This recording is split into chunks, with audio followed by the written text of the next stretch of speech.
JP Morgan voit le cours du Bitcoin rejoindre son coût d'extraction à 45 000 $.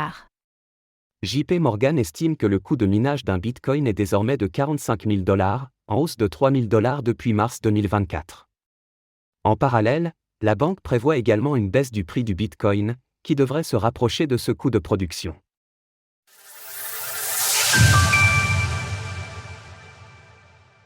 JP Morgan estime qu'un Bitcoin coûte environ 45 000 $ à miner.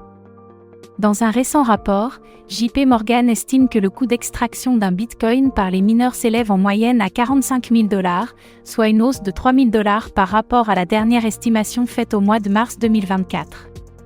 Cette augmentation du coût de minage est principalement due au 4e halving de Bitcoin, survenu au mois d'avril. Le halving, qui a lieu tous les 210 000 blocs, soit environ tous les 4 ans, divise par 2 la récompense des mineurs, passant cette fois-ci de 6,25 BTC par bloc à 3,125 BTC, soit un peu plus de 200 000 $.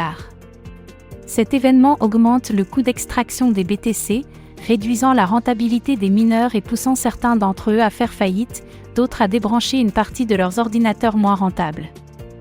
Dans son rapport précédent, JP Morgan prévoyait que le cours du Bitcoin reviendrait à court ou moyen terme à son coût d'extraction, qu'il estimait alors à 42 000 $, anticipant une baisse de plus de 30% depuis les 63 000 $ au moment de la publication du rapport.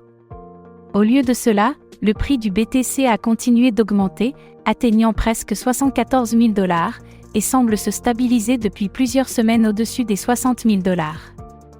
Dans son nouveau rapport publié ce jeudi 16 mai 2024, JP Morgan insiste sur le fait que le prix du Bitcoin finira par baisser pour se rapprocher de son coût de production, estimé à 45 000 $. JP Morgan anticipe une baisse du cours du Bitcoin. Au mois d'avril 2024, le PDG de Marathon Digital, l'entreprise de minage la plus importante des États-Unis, estimait son seuil de rentabilité post-halving à environ 46 000 $ par Bitcoin, une estimation qui semble correspondre à celle de JP Morgan. Plus tôt cette semaine, lors d'un live audio sur le réseau X, nous avons accueilli Guillaume Girard, analyste de recherche chez Uxo Management. Avec lui, nous avons discuté de l'impact du halving sur l'industrie du minage et évoqué un rapport sur lequel il a travaillé, publié par Galaxy, qui estimait qu'entre 15 et 20% du hashrate total de Bitcoin pourrait se retirer du réseau après le halving. Ces estimations ont été faites lorsque le prix du Bitcoin avoisinait les 50 000 $. Guillaume nous expliquait que si son prix se maintient aux alentours des 60 000 $, comme c'est le cas depuis plus de 2 mois, une part moins importante qu'estimée des mineurs devrait débrancher leur matériel. En effet, depuis le halving au mois d'avril, la moyenne du hashrate global a diminué d'environ 8%, passant de 639 exahash par seconde le 28 avril à 587 exahash par seconde aujourd'hui.